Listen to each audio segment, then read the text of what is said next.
What do you consider to be a hidden gem? To me, it is a game that went really low under the radar. Sure, it may be known, but for most people it is like they had no idea it existed, and sometimes they miss on decent or amazing games definitely worth the time.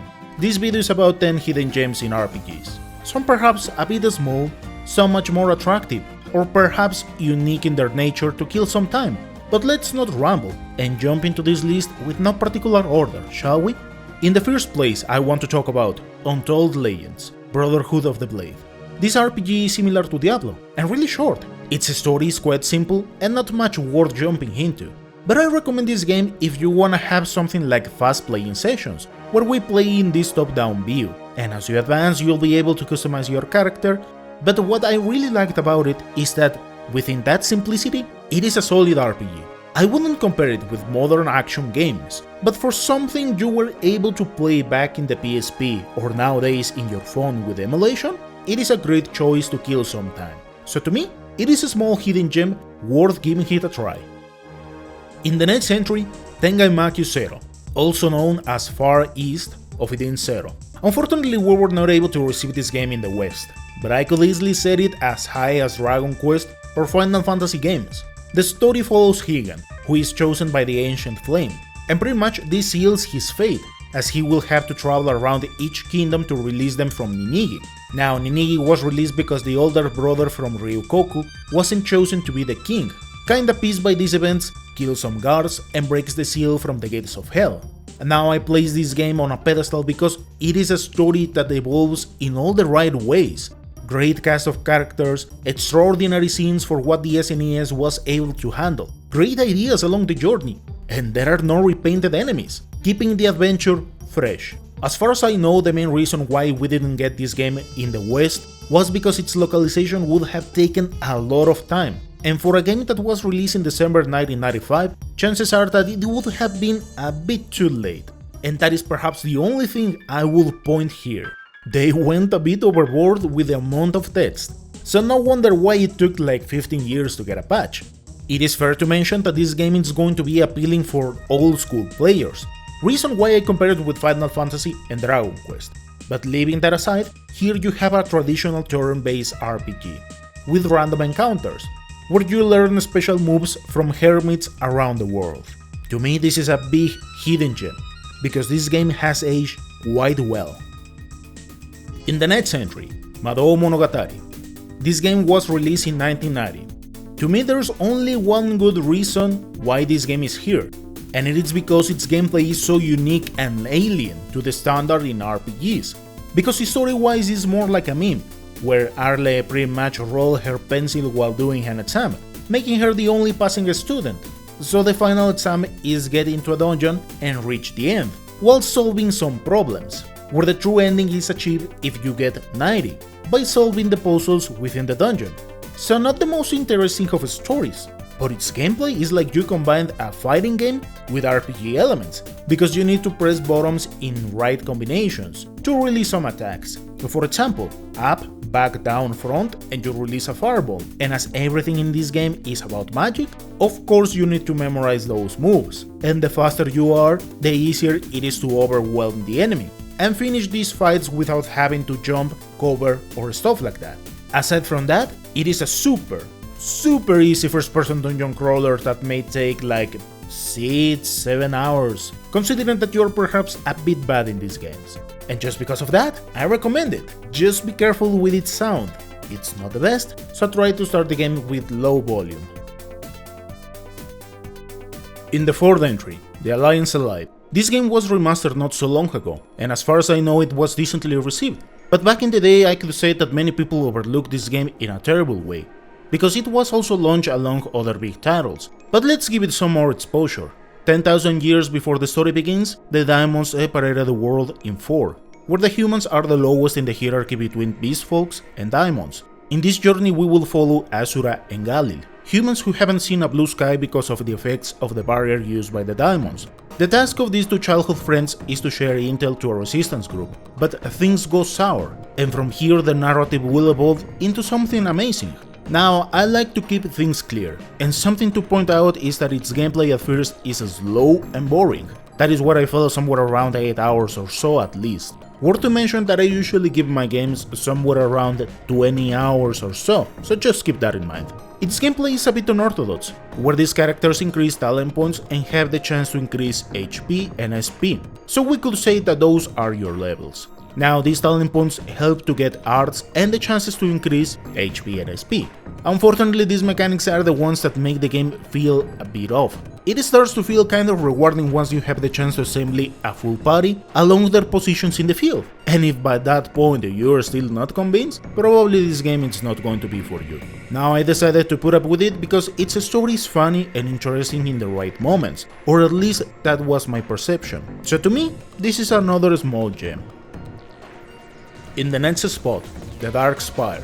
This game was released back in 2008 as a love letter to the grandpa of RPGs and JRPGs, Wizardry. And I say it literally like that because this game has a display option to make it look like the 80s JRPGs. But it is no surprise that this game went really deep, because back in those days this subgenre wasn't that popular in the West. Perhaps in this day and time I can say that it's better known, where thanks to Demon Gaze and Etran Odyssey, more people enjoy traditional JRPGs.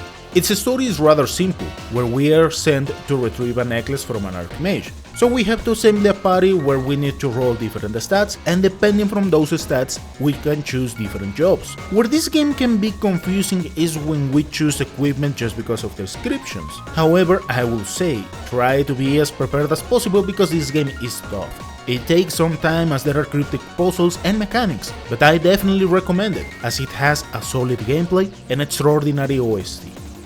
In the sixth spot, Infinite Space.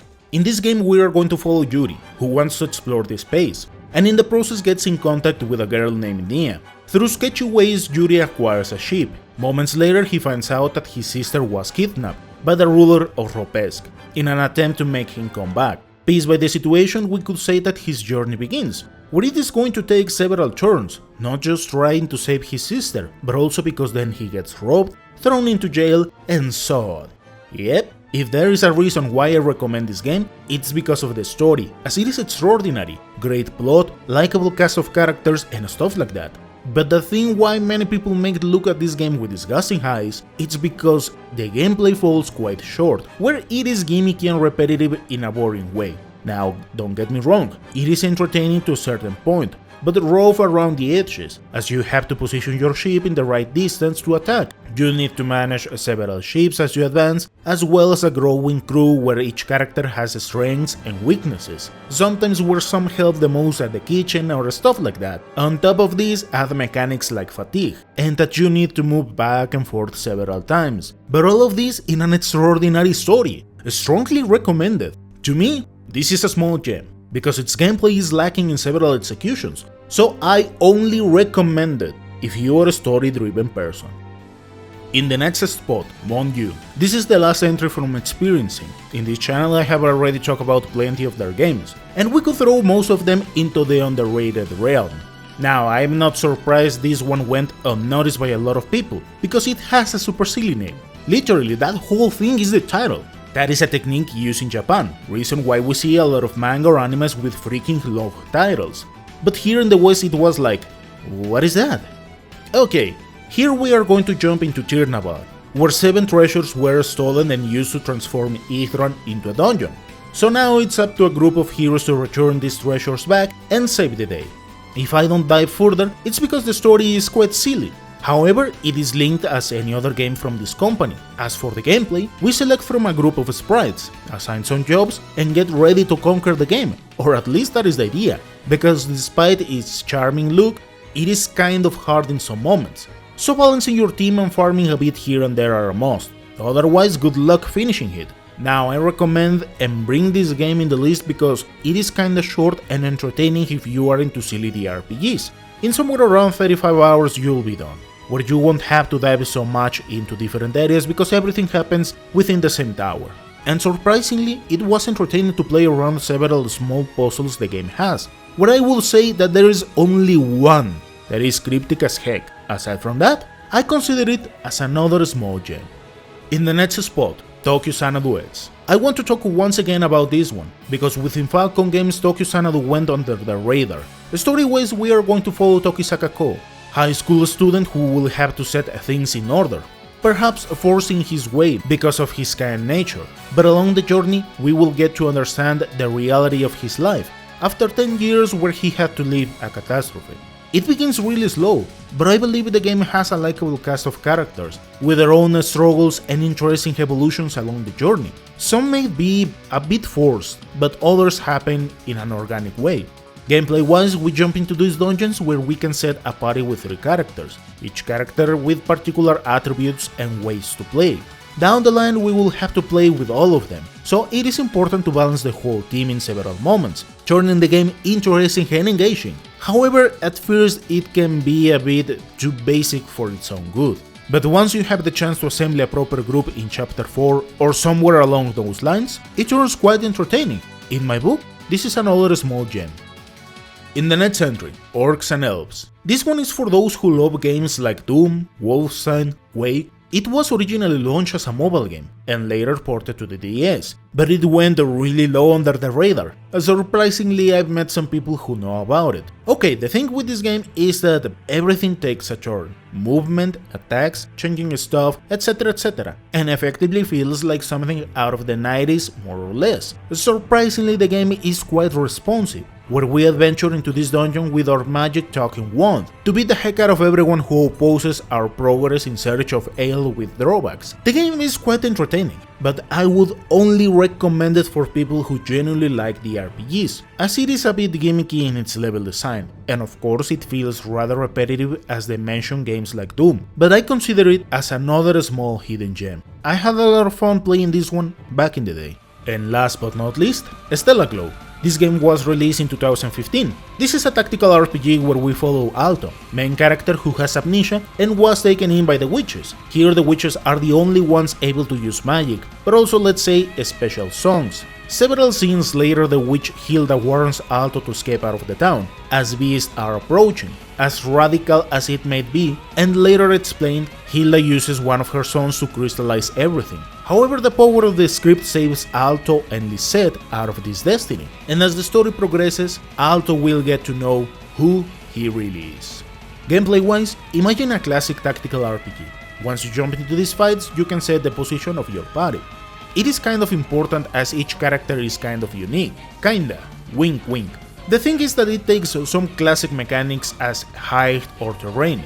So if you have a character who isn't able to attack above or below certain levels, they are kind of useless in those maps. Perhaps the most important mechanic in these games are the songs, where you can get some broken effects out of them, at least seemingly, because in late chapters you may need to abuse some of those systems a bit. Aside from these fights, perhaps the most important thing is that for the endings, you need to use your free time to develop your relationship with some characters, and perhaps the most useful thing to do with your free time. Now I consider it to be a small hidden gem, because we are going to follow some classic approaches from Japanese stories. The cast is really likable, but you will have this feeling of, oh, I've seen this idea before. That feeling will be persistent through the whole journey. The same with the reuse stuff, and this unfortunately can turn tedious down the line. And that's it. I hope you found this video informative. Thank you so much for watching, and I'll see you next time.